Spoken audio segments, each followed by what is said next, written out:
தொடர்ந்து நம்மிடையே பேசுவதற்காக பத்திரிகையாளர் திரு ஷபீர் அகமது நம்மோடு இணைப்பில் இருக்கிறார். அவரிடம் பேசலாம். வணக்கம் திரு ஷபீர். வணக்கம்.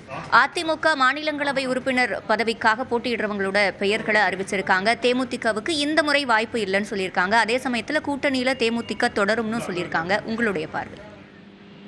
இல்ல, இது எதிர்பார்க்கப்பட்ட ஒண்ணுதான்.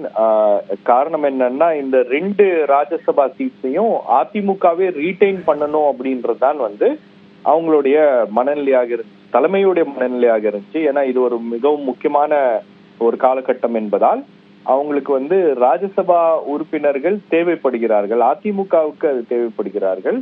ஏன்னா லோக்சபால அவங்களுக்கு உறுப்பினர்கள் இல்லை அப்படின்ற பட்சத்துல ராஜ்யசபால 2 சீட்ஸ் வேக்கண்ட் ஆகுதுன்னா அதை அவங்களே எடுத்துக்கணும் அப்படின்றதுதான் ஒரு முடிவாக இருக்கின்றது அப்படின்றதுதான் இதுல வெளிப்படையாக தெரிகிறது. அதுல இன்பதுரை மற்றும் தனபால் அவர்களுக்கு இந்த சீட்ஸ் என்பது ஒதுக்கப்பட்டிருக்கு.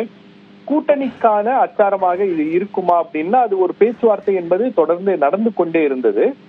குறிப்பாக நீங்க பாத்தீங்கன்னா தேமுதிக ஒரு ராஜ்யசபா சீட் கேட்டு அதிமுகவை அணுகி இருக்கிறார்கள்.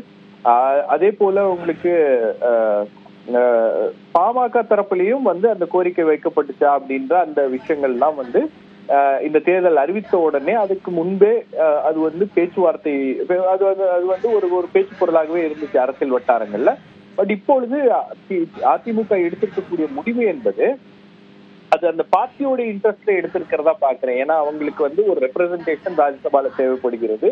அது மட்டும் இல்லாம உங்களுக்கு சென்டரோட ஒரு இணக்கமான சூழல் ஏற்படுவதற்கும் அதற்கு சரியான நபர்களும் தேவைப்படுகிறார்கள் அப்படின்ற அடிப்படையில இந்த முடிவு எடுக்கப்பட்டிருக்கிறதா தெரிகிறது.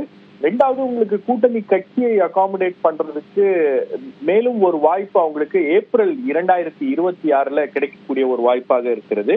ஏன்னா ஒரு 6 சீட்ஸ் ஏப்ரல் 2026 வேக்கண்ட் ஆகுது. திருச்சி சிவா, என்ஆர் இளங்கோ, அந்தியூர் செல்வராஜ், கனிமொழி சோமு, அதுக்கப்புறம் தம்பிதுரை மற்றும் ஜி.கே. வாசன் இவர்களுடைய இந்த ராஜ்யசபா டேர்ம் ஏப்ரல்ல முடியுது அப்படின்னும் போது அப்போ அந்த சமயத்துல உங்களுக்கு கூட்டணிக்கான அந்த கூட்டணி கட்சிகளுக்கு அந்த சீட்டை ஒதுக்கலாம் அப்படின்றது அதிமுக தீர்மானித்திருப்பதாக தெரிகிறது. ஏன்னா உங்களுக்கு அது வரைக்கும் தேர்தலும் நெருங்கக்கூடிய ஒரு சூழல்ல இந்த 2+1 அப்படின்ற மாதிரி இந்த சீட்ஸ், அதாவது ராஜ்யசபா கூட சேர்த்து சட்டமன்ற தேர்தலுக்கான ஒரு உடன்படிக்கையும் ஏற்படுத்தப்படும் அப்படின்றதுதான் தெளிவாக தெரிகிறது. அதுதான் அவங்களுடைய ஸ்ட்ராட்டஜியாக இருக்கிறது அப்படின்றது நம்மளால புரிந்து கொள்ள முடிகிறது.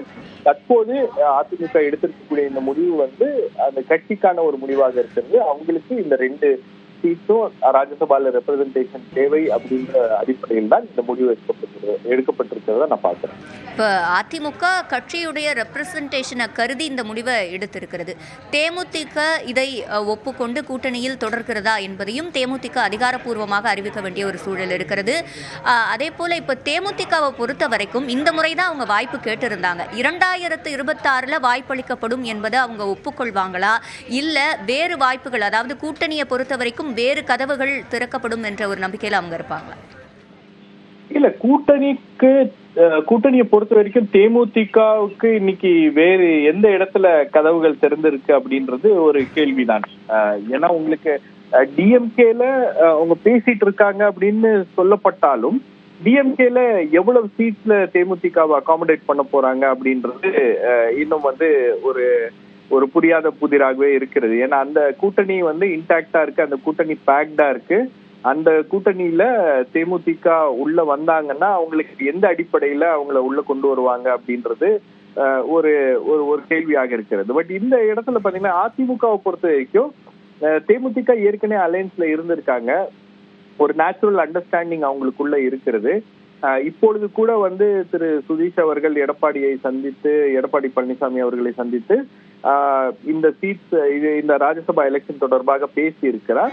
பட் என்னன்னா உங்களுக்கு ஏப்ரல்ல மீண்டும் ஒரு வாய்ப்பு என்பது கிடைக்கிறது. ஸோ உங்களுக்கு அந்த ஏப்ரல் வாய்ப்பை ஏப்ரல்ல உங்களுக்கு சீட்ஸை கொடுக்குறோம், அப்படி அகாமடேட் பண்றோம் அப்படின்ற ஒரு உத்தரவாதம் அதிமுக தரப்புல கொடுத்திருந்தால் அதை தேமுதிக நிராகரிக்கக்கூடிய ஒரு நிலையில கூட அவங்க இல்லை அப்படின்றத நான் பாக்குறேன். தேமுதிகவுக்கு இன்னைக்கு ஒரு வாய்ப்பு எந்த கூட்டணியில எப்படி வருகிறது, அது எப்படி அந்த கட்சிக்கு பெனிஃபிட்டா இருக்கு அப்படின்றத பார்த்துதான் அவங்க முடிவு எடுப்பாங்க.